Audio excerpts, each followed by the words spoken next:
Oh my gosh. Okay, I'm here. Okay, I'm gonna start the program now. Mute yourself. Okay, hold on. Hi, Ken. Bye, Ken. Every day's a chance you can do something amazing to feel your passion blazing and shine. Paint with every vision, dance in new directions, explode to new heights in your mind. I will rise up with you today. Lift up my voice and boldly say, we are the ones we've been waiting for.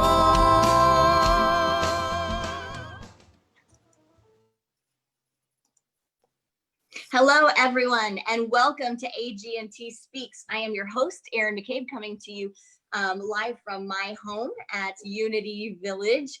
And it is a delight to gather together in consciousness today for this conversation.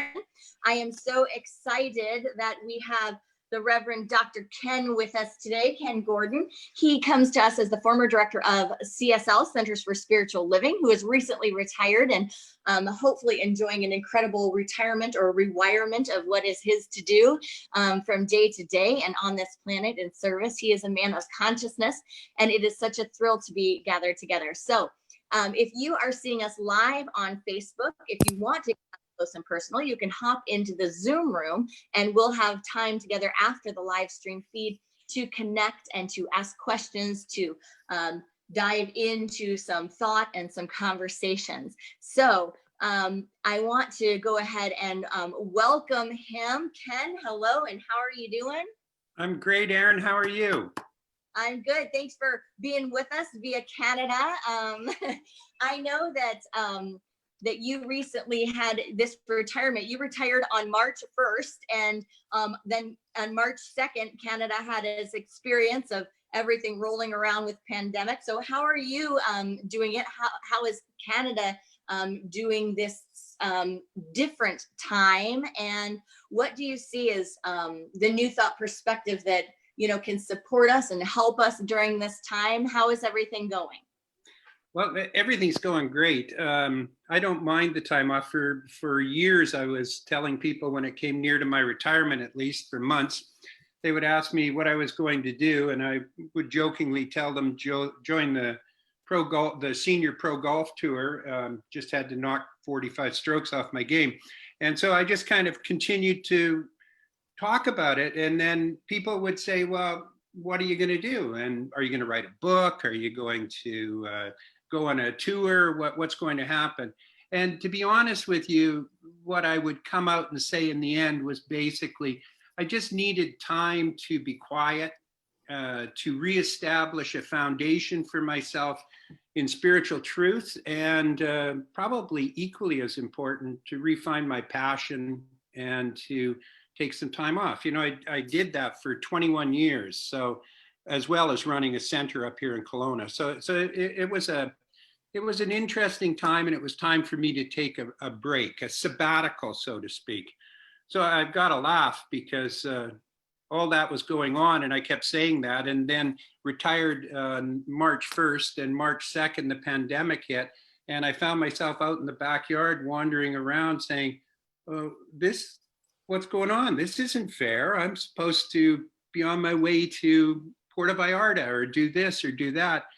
And the reality of the matter is that from my lips to God's ears, when you put into mind something of some substantial issue and you spend 6 months working on it in contemplation, one shouldn't be overly surprised when the Spirit gives you exactly what you want. But as usual, like I think most of the world's discovering right now, we wanted it, but we weren't sure how it was going to show up. And the way it showed up, the initial stages, I'll speak for myself, not for others, the initial stages was, holy cow, this isn't what I planned on. This isn't the way it was supposed to look. The angels were supposed to come down and create a world that works for everyone. It wasn't something that I was supposed to have to change me to be able to make it happen. And that change that's happening right now really is the divine showing up in our lives in order to bring forward what we've been focused on for so many years and for so long, or at least myself, and I know a lot of other people, especially in AGNT, have been focused on the same thing, to really just open ourselves and awaken to the transformation, the change, and the evolution which we're seeing take place right here and right now in the world around us.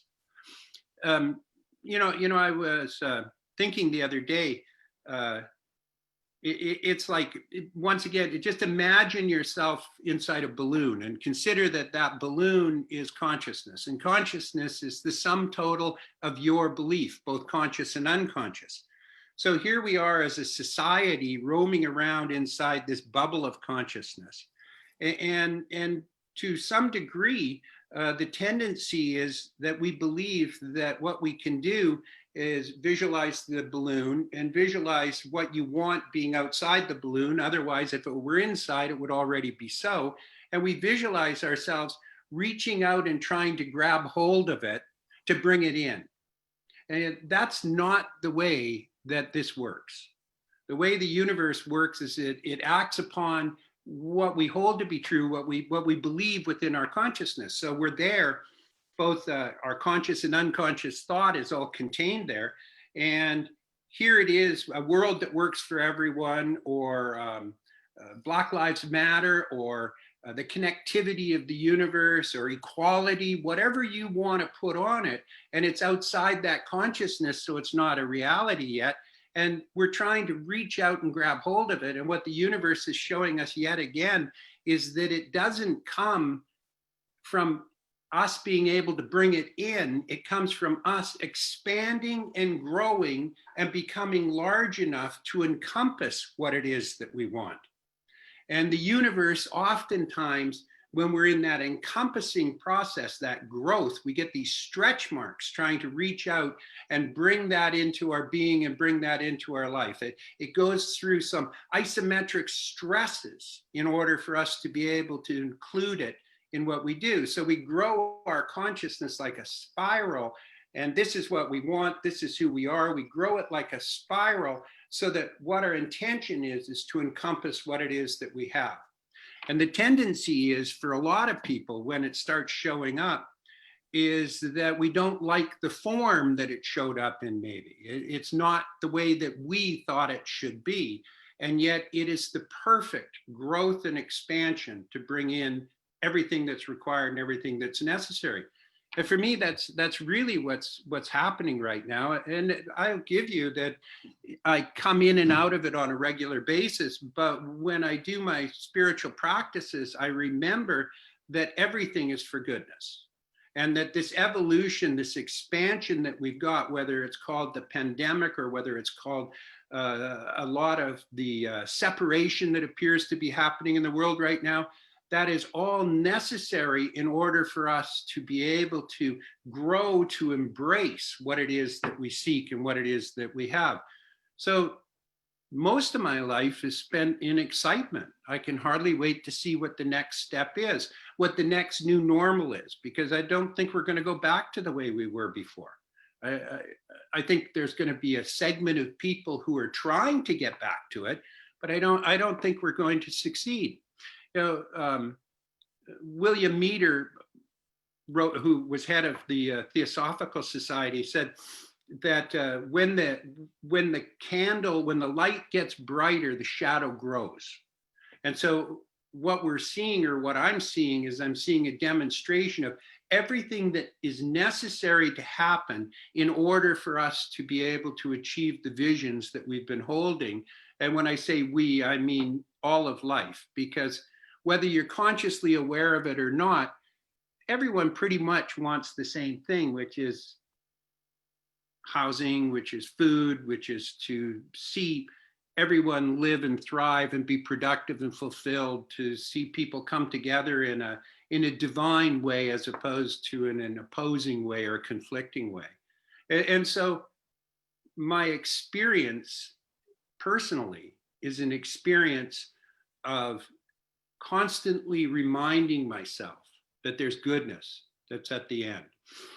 I was on a show with some people from Arizona yesterday, as a matter of fact, and someone on it said that this pandemic, and with the use of the virtual technology we're using, that the world is becoming a smaller place.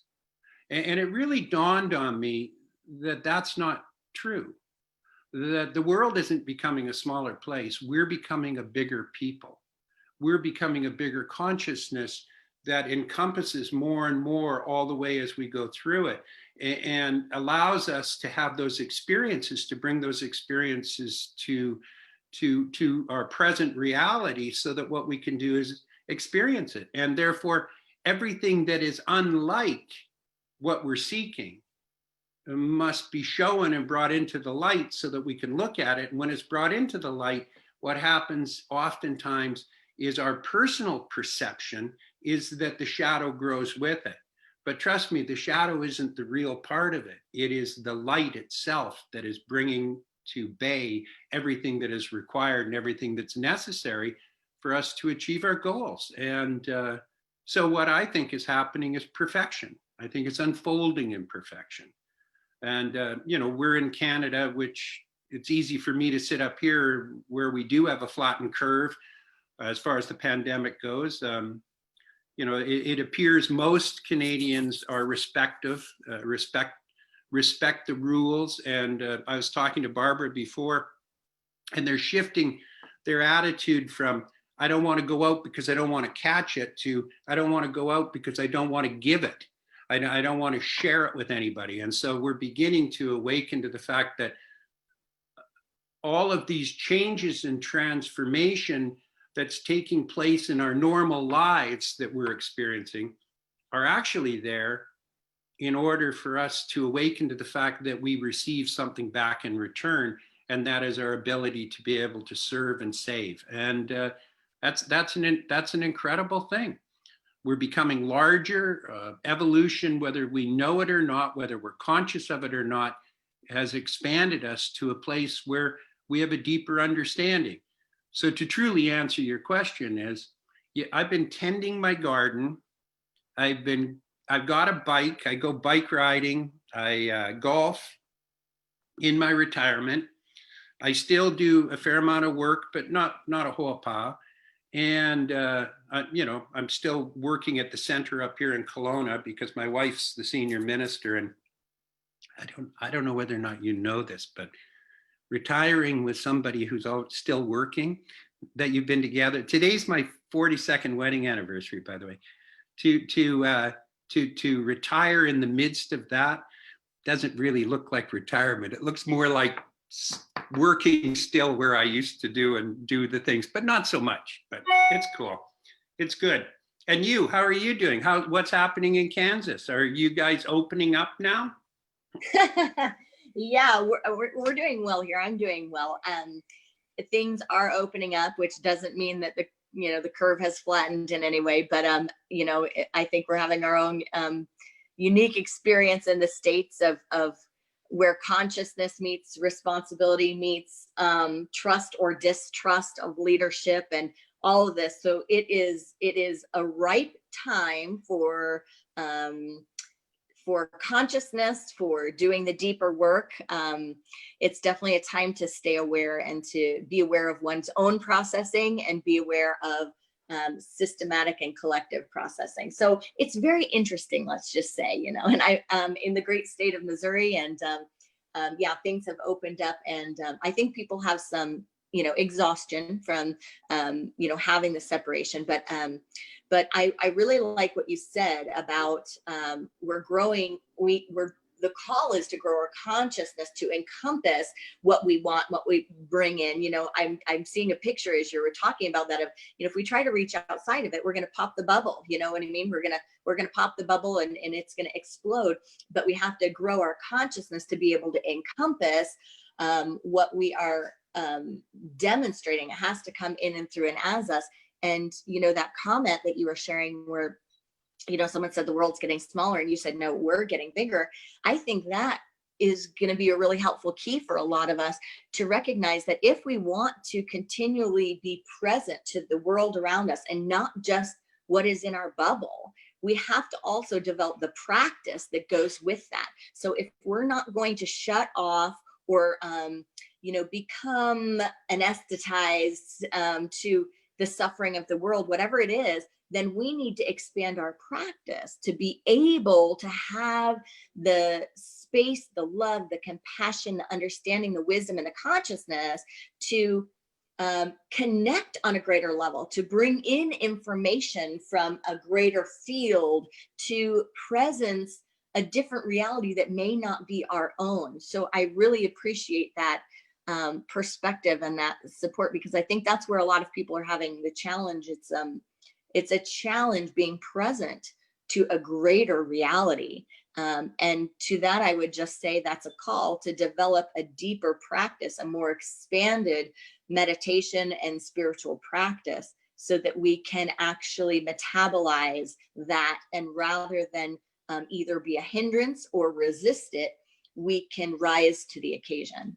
Yes, exactly. And I mean, it's not just happening in Missouri. I apologize for saying Kansas. It's not just happening in one state or in one neighborhood. It's happening the world over right now. Yeah. We're sharing something. We're sharing a growth experience. And I have no doubt that there is the vast majority of humanity probably isn't even aware that they're growing in their consciousness, the awareness. I pride myself on being fairly awake, but I sure found out how asleep I was when, after the first couple of weeks, when I started to realize my dependence upon outer things to hide my inner knowing or my inner feelings. And so, that it's always uncomfortable to go through pain. It's always uncomfortable to have painful thoughts. But when you do, Marcia Sutton says, awareness is curative. When you do, what happens is you become aware of something new. And when you become aware of that something new, you know whether you're going to support it or not support it. You move into the right space in the right place.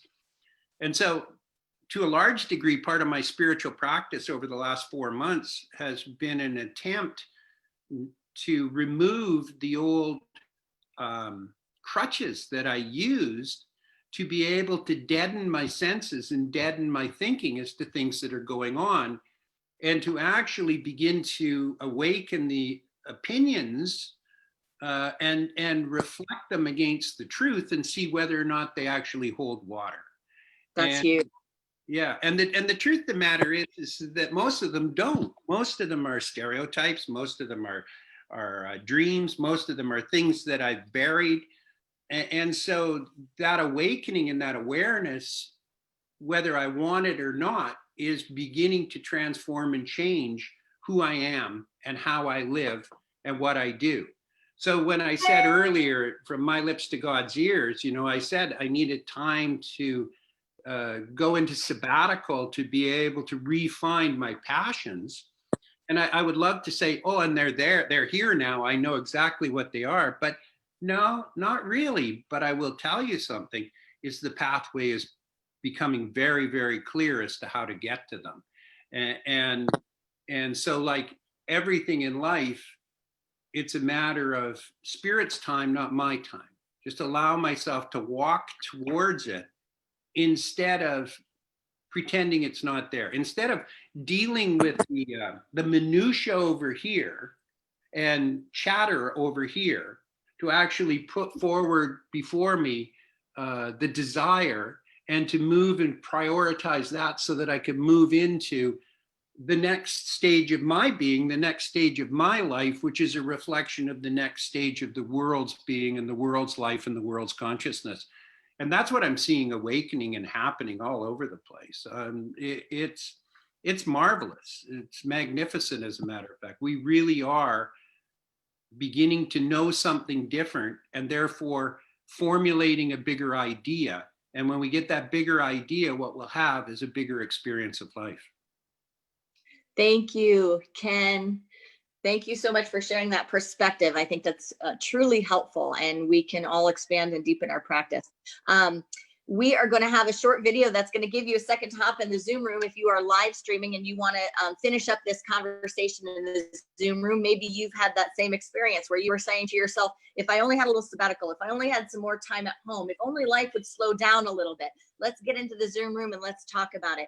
We are here with you with AGNT Speaks every week live. You can check out more in the links that are listed below on this event. If you choose to, you can help AGNT thrive by making a donation there. You can also learn more about our leaders and links to their spiritual communities. There are a lot of us that are live streaming these days, so you can check out Unity Village Chapel. You can go to Canada to go to Sunday service. You can check out all of our leaders and where you can find them online. So thank you for being here. We'll see you next week with AGNT Live Speaks. So I'll tell you that there are three basic things. Our invitation that I've heard all night long, that invitation is an invitation to take action, and there are three things that we can do right away, each and every person in this audience, if we're willing to do it. The first thing that we can do is we can speak up. We can start seeing the things that go on in our life, and instead of allowing it to be children running with scissors, we can speak up and take the scissors away. The second thing that we need to do is we always have to speak the truth.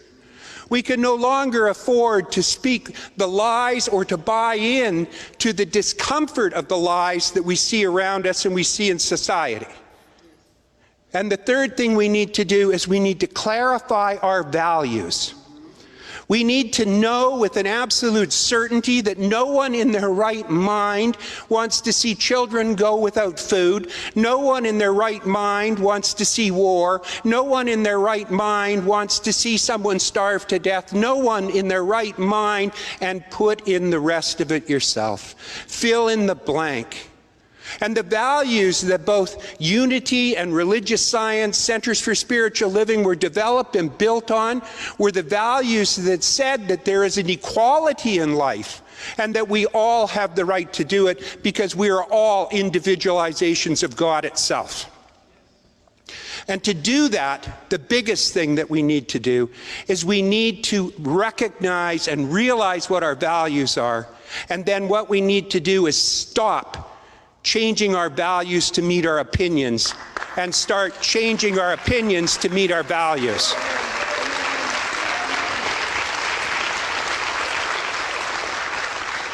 When we put that before us and when we run that gauntlet, when we lay that out in front of us, what we will do is we will create a world that works for everyone. And in the process, we are part of that everyone, and we will awaken.